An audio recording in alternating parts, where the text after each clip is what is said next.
Da ni wedi bod yma am rai dynodiau yn Japan erbyn rwan, a da ni'n meddwl yn hunan tas a pobl yng Nghymru yn gweld y llanas sydd yn ardal Fukushima, bys nhw'n rhyfeddu bod y ffasiwn syniad a Wylfa B yn cael ei ystyried o gwbl. Da ni wedi gweld trefi lle nad oes a fawr o neb yn byw 1% o'r bobl gweithreiddiol. Da ni wedi gweld ardal amaethyddol sydd wedi cael ei difethau bob pwrpas, tunelli ar dunelli o bryd yn gorfod yna'n disgwyl cael ei symud, a'r gweddill y pryd wedi cael tywod ar ei benna fel fod o'n dau ddim byd, dweud y gwir. O ran sut mae pobl yn Japan yn gweld ni, dwi'n meddwl mae yna ddiffyg dealltwriaeth anferth am lot o bethau sy'n codi yn sgil Brexit o ran y ffaith bod ni'n gadael i Euratom.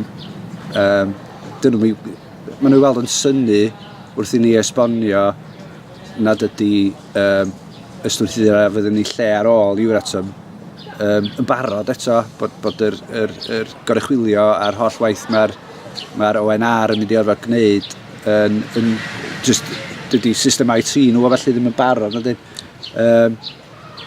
Ac o ran y cyfrifoldeb am y gwastraff o Wylfa yn y pen draw, dydyn nhw, wel, mwy na'n unna yn hollol saff pwy sy'n left holding the baby yn y pen draw, de. Os mae cynulliad, os mae Llywodraeth Cymru sy'n mynd i fod yn gyfrifol, os mae ni yng Nghymru sy'n mynd i fod yn gyfrifol, ta San Steffan, pwy job pwy fydd edrych ar ôl y gwenwyn yn yr allan ohono felly. A be dwi'n meddwl ddwn ni adra efo ni ydy'r ffaith bod pethau yn rhyfeddol o debyg yn Japan ac yn Mhrydain a Chymru, dweud y gwir, o ran y ffordd mae pethau'n cael ei gwneud yn y dirgel, yn y ffordd mae newyddion yn cael ei cyflwyno, neu ddim yn cael ei cyflwyno, mae yna diddordeb anhygoel gen y cyfryngau yn fama un ymweliad ni. Yn gyffredinol mae dyda ni beth sy'n dal i digwydd yn Fukushima gael ei gadw'n ddistaw. Does a ddim trafod go iawn ynglyn â'r busnes cyllido yma.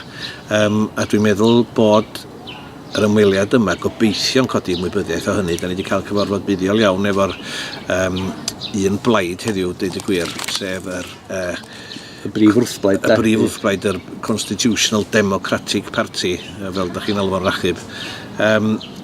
Ond da ni yn meddwl bod na le mae pobl Japan a pobl Cymru yn medru teimlo'r un peth ac yn debyg iawn i'w gilydd yn ei deheadau, dweud y gwir. A yn sicr mae yna garfan sylweddol iawn o bobl sydd yn poeni yn aruthrol am sut mae Japan yn mynd i edrach yn weddill y byd os dyn nhw'n dal ymlaen efo'r busnes gorffwyd yma.